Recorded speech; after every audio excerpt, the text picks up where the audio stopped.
Good day everyone, my name is Faith and welcome to my class here in Understanding the Self. So for today's lesson, we are gonna focus on the self and the development of the social world under Chapter 1, Lesson 2, the Self, Society, and Culture. Let's begin! May mga katanungan tayong basahin like, how do people actively produce their social worlds, or how do children growing up become social beings, or how do twins came out from the same mother but turned out terribly different, like their attitude or behavior. So we have here Schwartz, White, and Lutz 1993.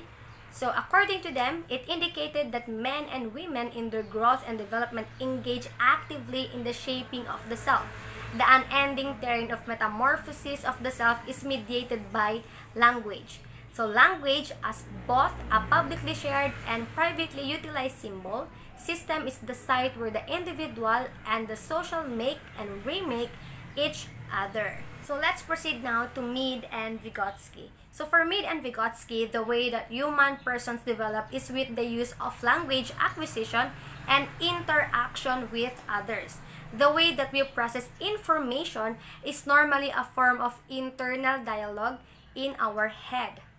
Those who deliberate about moral dilemmas undergo this internal dialogue. Should I do this or that? But if I do this, it will be like this. Don't I want the other option? And so cognitive and emotional development of a child is always a mimicry of how it is done in the social world, in the external reality where he is in.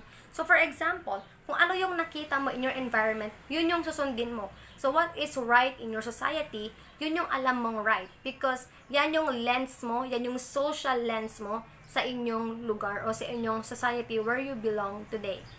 Both Vygotsky and Mead treat the human mind as something that is made, constituted through language, as experienced in the external world, and as encountered in dialogues with others. So the way you communicate to other people through your own language, yan yung sinasabi nila na dyan nagsisimula how you relate to other people by using your language itself.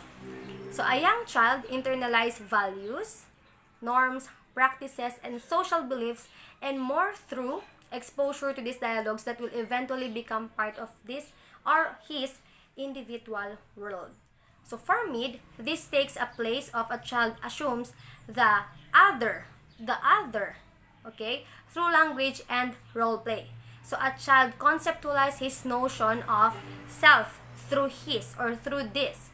So can you notice how little children are fond of playing role play with their toys? So naalala niyo ba yun yung time na mga bata pa kayo, may mga toys kayo na pinag-uusap niyo yung dalawang toys?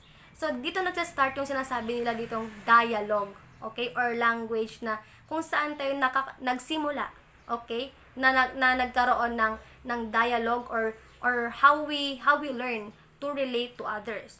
So how they make scripts and dialogue for their toys as they play with them. Di ba pag nakikita nyo, minsan mahaba pa yung usapan ng dalawang toy? So according to Mead, it is through this that a child delineates the I, okay, from the rest.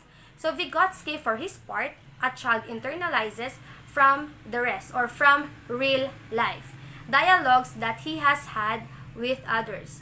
So with his family, his primary caregiver or yung mga nani or mga yaya natin, or his playmates. So they apply this to their mental and practical problems along with the social and cultural infusions brought about said dialogues.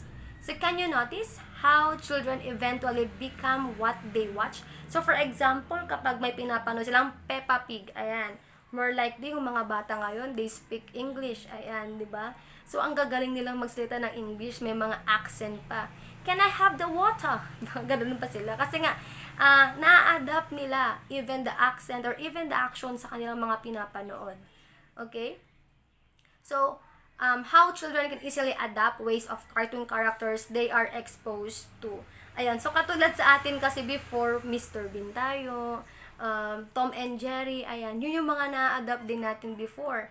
Okay, or yung napapanood natin sa mga TV. Ayan, or other ways kung paano natin ito mga Power Ranger, ayan. So, 'di ba, kapag nanonood kayo, pinipili niyo pa, ako yung red, ako yung yellow, ganun.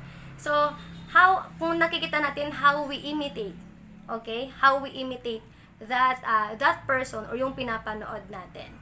So that's all for today sa ating lesson about the self and the development of the social world. How we imitate, how we start, okay? Paano tayo nakapagsimula relating other people and socializing to other people. So I will see you in my next video. Thank you for attending this class.